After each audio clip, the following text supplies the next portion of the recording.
Hello dear students, as you all know we are doing chapter number 12 atoms.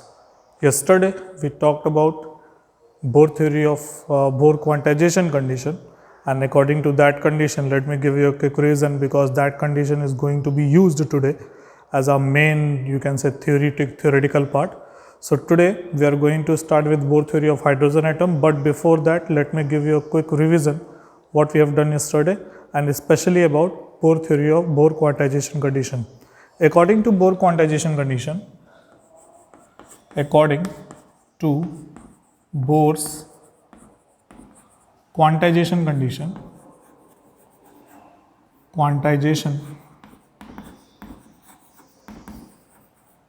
condition that angular momentum of any electron revolving in the nth orbit is given by L is equal to nh upon 2 pi. Suppose if you are talking about fifth orbit, then the angular momentum of electron revolving in the fifth orbit is given by, just put n is equal to 5 over there. What you'll have, you'll have 5h upon 2 pi. What is h over there? H is Planck's constant. H is Planck's constant, right? So just put the value of n, put the value of h, put the value of 2 pi, you'll get the angular momentum. And why this is very important, why that Bohr quantization condition is very important? Because in the Rutherford atomic model, there was one drawback that according to the Rutherford model, electrons are revolving in different circular orbits around a nucleus. While revolving, they are in accelerated motion, and if they are in accelerated motion, then what will happen? They continuously radiate energy, and if they radiate energy, then energy of them continuously decreases, and hence the radius of that circular orbit will also decrease. After some time, the electron will fall in the nucleus. So it will question the stability of atom. Okay, if electron falls in the nucleus, then it will question the stability of atom. But since the atom is stable, and that's why we can say that electron is not falling in the nucleus. So why it doesn't fall? This is the answer. According to this, the angular momentum is equal to nh upon 2 pi, and it is told that when electron revolve in these orbits, they will not radiate energy. They will not radiate energy. They will not radiate energy. And if they will not radiate energy, then what will happen? They will continuously moving in that orbit only. And how they do not radiate energy? Because when the circumference of the orbit is an integral multiple of 2 pi, integral multiple of lambda. What is lambda? Lambda is wavelength. Okay, then particular half part of lambda, if it is radiating the energy, then other part it absorbs. The inverse of that is also possible. If half of the wave it radiating, if it is absorbing the energy, then for the other half it radiates. So basically the change in energy from this point of time to this point of time is 0.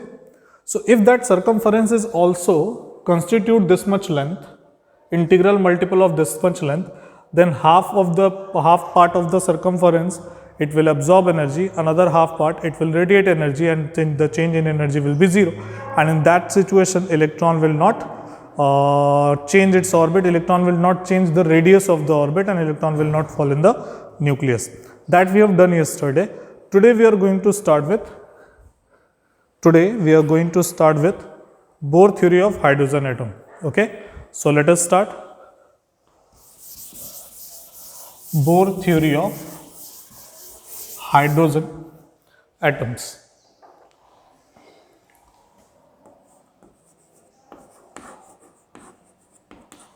Bohr's theory of hydrogen atom. Bohr theory of atom actually, okay? Bohr theory of not hydrogen atom. What is Bohr theory about atom? It suits with the hydrogen, that's why we call it hydrogen atom. First point was about the nucleus. According to Bohr theory, and it was same as it was there in the Rutherford model also. According to Bohr theory, it was told that every atom has a central positive massive core which is called a nucleus. The size of the nucleus is very small in comparison to the size of the atom. We have discussed it yesterday also. Second point is about orbits. In what orbit the electrons will revolve. The second point is about orbit. So electrons are allowed to revolve only in those orbits in which its angular momentum is equal to integral multiple of h upon 2 pi, which is the Bohr quantization condition just I have told you. Electron will be allowed to orbit only in those orbits in which its angular momentum is integral multiple of h upon 2 pi. Third point is, while revolving in these orbits, electron will not radiate energy. And that's why these orbits are called stationary orbits. These orbits are called stationary orbits. Because while revolving in these orbits, electron will not radiate energy. Okay? Fourth point is very important, which is called frequency condition. This one is called quantum condition, you can write. Frequency condition. What that frequency condition is about. Okay, now we have learned that, suppose this is the atom, okay, this is the nucleus, this is the first orbit, this is the second orbit, this is the third orbit, so on, so many orbits can be there, okay. The energy of the electron revolving in the first orbit is E1, in the second orbit E2, in the third orbit E3. Okay. Energy increases if we go above from the nucleus. Okay. The energy E3 will be greater than E2, will be greater than E1. That will prove mathematically also. You don't have to mug it up. You will prove it mathematically also. Suppose one electron is there in the E3 orbit and it wants to come over here. The electron has to transfer from E3 to E2. Since energy of E2 second orbit is less than that the third orbit, then what will happen? It has to radiate some of the energy. It has to radiate some of the energy. Same if one electron transfers from excited from E2 to E3, then it has to absorb some energy. What amount of energy is being absorbed or being radiated, that we have to learn, and that is given by delta E is equal to, suppose electron is being transferred from nth orbit to n minus 1th orbit. Okay, if it is being transferred, then delta E is given by En minus 1, and that delta E can be also written as h nu. So En minus 1. From here, if h is transferred to that side, we can know about the frequency of photon which is being radiated or which is being absorbed. So this is the frequency condition, and this is the base of Bohr theory of hydrogen atom spectra. Okay, the spectrum of hydrogen atom is being studied by this equation only. Now we have to calculate what is the frequency. We have to calculate what is frequency. For that purpose, for calculating frequency, we must know what is the energy of nth orbit. And now our next approach is to calculate what is the energy of nth orbit. Okay, what is the energy of nth orbit? That is our next approach. So let us try to analyze, let us try to find the value of energy for the nth orbit. So our next topic is it visible over there? Yes. Bohr theory of hydrogen atom. Bohr's theory of hydrogen atom. Let us try to understand this. So let us take one circular orbit and one nucleus. On the nucleus, what is the amount of charge? It will be plus Ze. let the radius of orbit be r, and let the electron revolve in this orbit with a velocity v. Okay, is it clear? So what is the, now first of all we'll try to find out what is the velocity, what is the radius, then after we'll calculate the potential energy, kinetic energy, then after we'll add up them to find the value of total energy. Is it clear? So let us start first of all with the calculation of radius and velocity. Okay, let us start with Bohr quantization condition. From Bohr's quantization condition, from Bohr's quantization condition, L, which is equal to mvr, is given by nh upon 2 pi. From here, if we calculate the value of r, then r comes out to be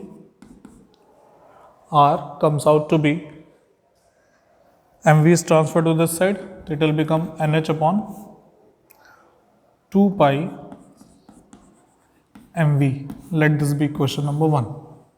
Okay, let this be question number 1, right? So this is the value of r. Now again, since the electron is experiencing an electrostatic attraction force which is F, and F provides the required centripetal force, therefore also the centripetal force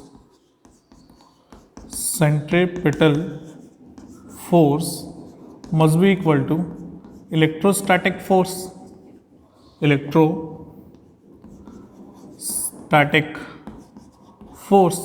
So centripetal force is given by mv square by r, and electrostatic force is given by k.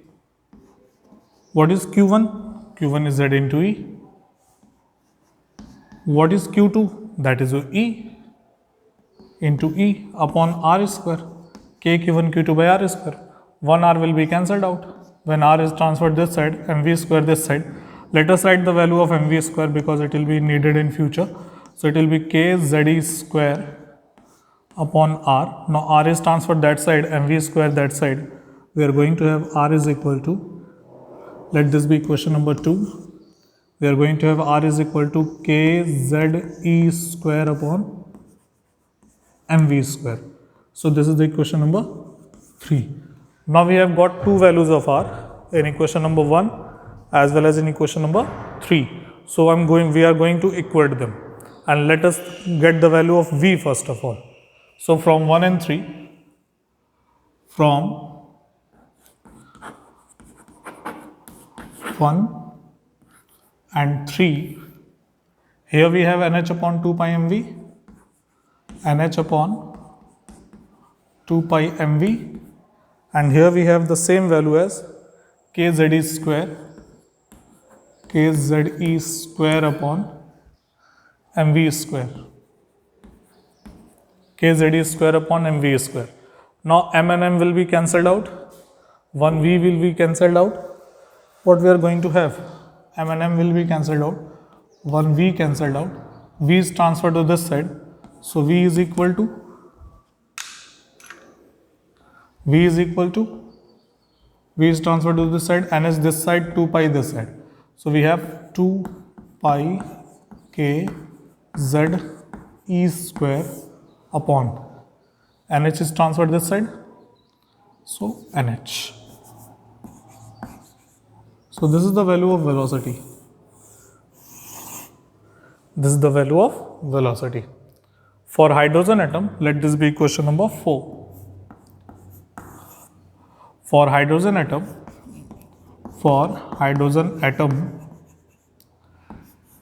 z is equal to 1. Okay, if we put it for hydrogen atom, then z is equal to what? 1. Then v is equal to what? 2 pi k, z is 1, e square upon nh. This is the velocity of electron revolving in the nth orbit. Okay, if we calculate it for the first orbit, for first orbit of hydrogen atom, then we have to put n is equal to 1, and if we put n is equal to 1 in this equation, then we are going to have V is equal to 2 pi k E square upon h, 2 pi k E square upon h. Okay, now if we calculate this one, okay, if we calculate this one, what we are going to have? So if we calculate this one, what we are going to have? It is going to be V1 is equal to, because all the values are constant only, so we are going to have 1 upon 137 times c. What is c? C is called speed of light. So this is the velocity of electron which is revolving in the first orbit. But the same expression is here also, only that n is extra. Also, that V can also be written as 2 pi k E square upon nh. Just see 2 pi k E square upon h, it is 1 upon 37 times E. So V can also be written as 1 upon 137 times C upon n. 1 upon 137 times, sometime it is referred as alpha. So alpha C upon n. So this is the velocity of electron revolving in the nth orbit. Okay, just remember the value of alpha, it is 1 upon 137. What is that? C? C is the speed of light. C is the speed of light. So we have got the value of velocity. And now from the velocity, we will try to find out the value of radius. Okay, how we will find out? So we will just keep the value of V in equation number 1 or equation number 3, we will get the value of velocity. So for that purpose, let us try to understand it from 4 and 1. From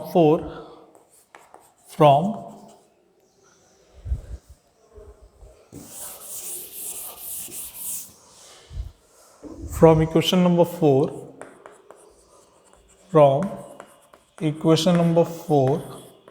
and 1, we have R is equal to NH upon 2 pi mv.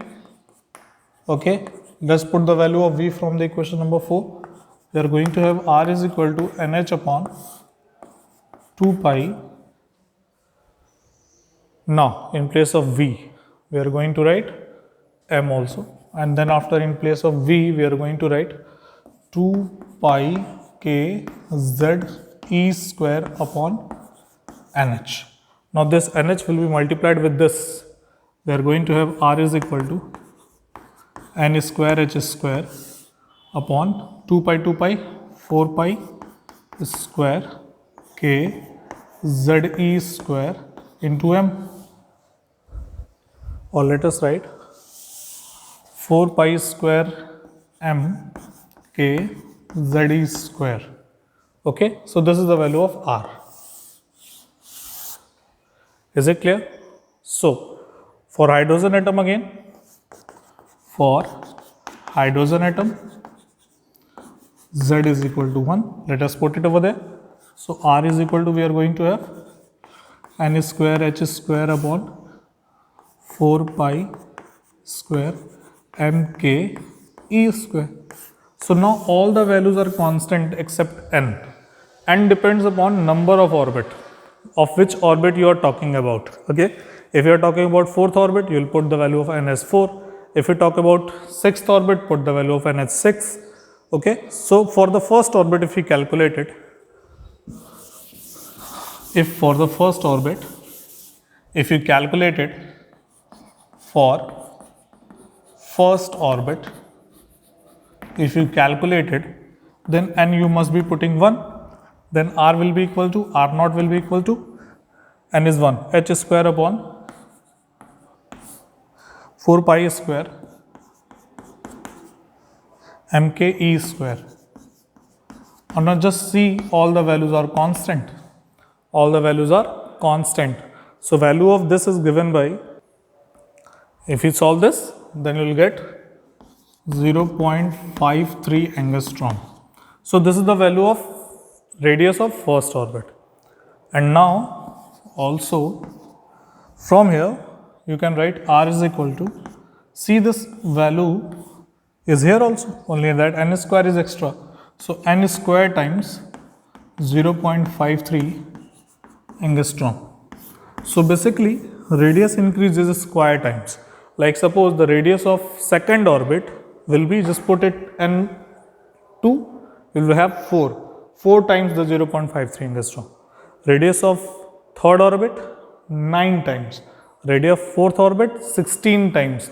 So it increases square times. Okay, it increases in square times. So this is the value of velocity and this is the value of radius for any atom. Okay, for hydrogen just put z is equal to 1, you will get the value of hydrogen atom. These are the values for hydrogen atom only, this value or this value, these are the values of hydrogen atom, these are the values for hydrogen atom only. Okay, but our aim was not this, our aim is to calculate energy. Let us calculate energy. For that purpose only this much is required. Okay, for that purpose only. So electrons revolving in the orbit will have two energies, one is kinetic energy and one is potential energy. For kinetic energy, this is the main topic, energy. So for kinetic energy, K is given by half mv square. And now if you remember the equation number 2, I have put the value of mv square and it was equal to K z square upon r. Potential energy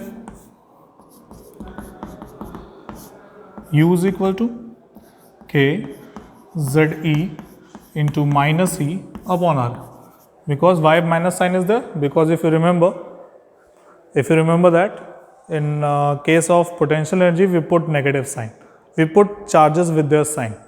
So here we are going to have U is equal to minus K z square upon r. Okay, so this is your potential energy, this is your kinetic energy. Total energy will be given as total energy E is equal to K plus U. E is equal to K plus U. So let us put the value and let us add, and it is very clear that U is equal to minus kzd square by r, it is half kzd square by r. So if we add them, what we are going to have? We are going to have E is equal to minus kzd square upon 2r. Now just put the value of r from here, okay, from here, and then you will get E is equal to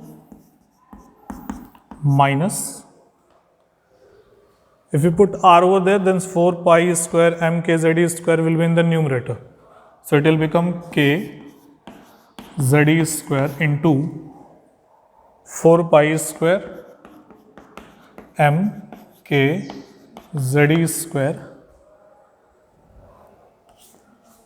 I hope it is not visible. Okay. Let me write once again.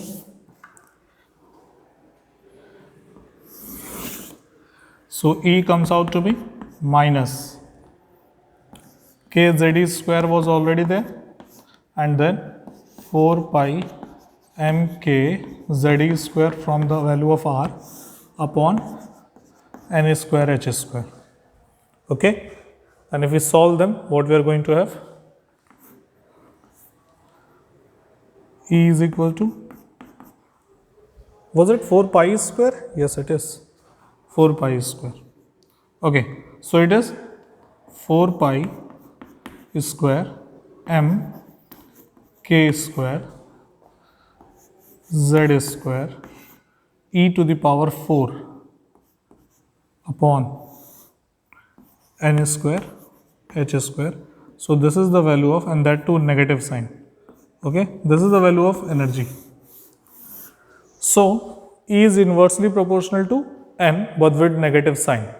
E is inversely proportional to n, but that too with a negative sign. Okay, so it simply means that when n increases, if we ignore this negative sign, then n increases, E decreases. But because of that negative sign, if n increases, then E also increases. Okay, for hydrogen atom, let us specify this formula. For hydrogen atom,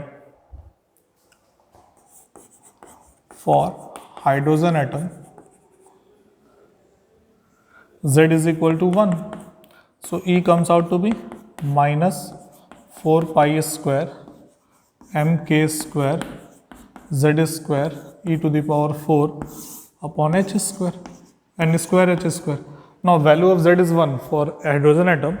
The value of Z is 1 and that's why we should write e to the power 4. And when we solve it, leaving n, when we solve it all these, what we have minus 13.6 upon n square electron volt. So just now by putting the value of n, you can calculate the value of energy of particular energy level. Like just for the first orbit E1, just put the value of n1, you will have minus 13.6 electron volt. For second orbit E2, just put n is equal to 2. It will become 2 square 4. 4 divided by 13.6, 4 3s are 12 and then 4 4s are 16, minus 3.4 electron volt. For third orbit energy E3 is equal to what? Just put 3, 9 and when it is 9, just divide it, minus 1. Then after 4 will remain 4.6, 1.5 electron volt. E4 will be, just put it minus 4, just put it 4, not for minus 4. Square 16, when we solve it, we are going to have 0.85 electron volt. Okay, so this is how this keeps on going. Okay, this is how this keeps on going, and you can calculate the value of various energy levels. Okay, so tomorrow we'll discuss that when an electron is moving from one orbit to another orbit, then how much energy, what frequency it radiates or absorbs. Okay, so this is all for the day. Thank you.